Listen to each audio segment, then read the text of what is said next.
7h20 sur Europe 1, l'édito éco. Bonjour Agnès Verdier-Molinier. Bonjour Dimitri Pavlenko, bonjour à tous. Alors Agnès, la France est toujours dans le flou ce matin, toujours pas de Premier ministre et pourtant il va falloir avancer sur les prochaines étapes qui arrivent à grands pas.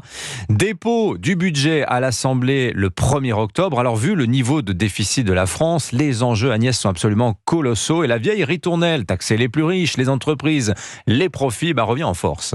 Oui, c'est toujours la facilité, Dimitri, taxer plus, taxer les riches, taxer les profits, taxer les entreprises, alors qu'on sait déjà que la France est le pays le plus taxé du monde. On est les champions d'ores et déjà, et d'ailleurs ce sont surtout nos entreprises, malheureusement, qui payent l'écart fiscal avec les autres pays d'Europe, en moyenne 150 milliards de plus.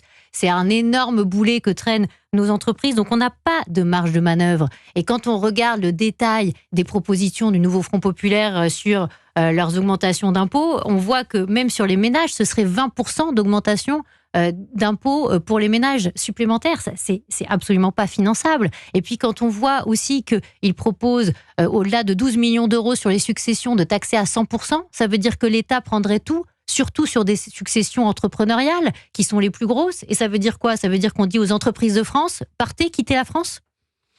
Pourtant, quel que soit le nouveau gouvernement au pouvoir, ils risquent de vouloir voter des hausses d'impôts, surtout s'ils veulent créer de nouvelles dépenses, en abrogeant par exemple la réforme des retraites. Mais c'est là qu'on atteint l'hypocrisie maximum.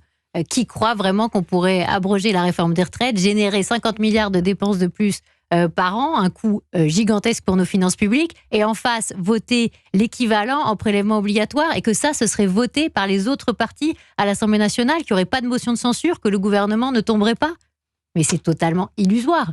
Donc, clairement, ce qui va se passer, c'est que là, dans ce cas-là, ce serait caduc, il n'y aurait pas d'augmentation d'impôts possible. Et puis, par ailleurs, si le budget était rejeté, on serait obligé de passer ensuite par une loi spéciale autorisant le gouvernement à prélever l'impôt, mais ce serait uniquement dans la configuration où il prélèverait l'impôt comme en 2024. Donc, il n'y aurait pas non plus d'augmentation d'impôt possible. Donc, j'ai envie de dire que malgré tout ce qui se passe en ce moment, malgré la crise politique, il y a une bonne nouvelle, c'est qu'il n'y a quasiment plus aucune possibilité d'augmenter l'impôt en France en 2025. Voilà, on va se réjouir donc comme on peut. Merci beaucoup Agnès Verdier-Molinier, qu'on va retrouver 2 fois par semaine sur l'antenne d'Europe 1. L'édito éco, ça sera avec vous le mardi et le jeudi. Demain, c'est Olivier Babot qui sera avec nous.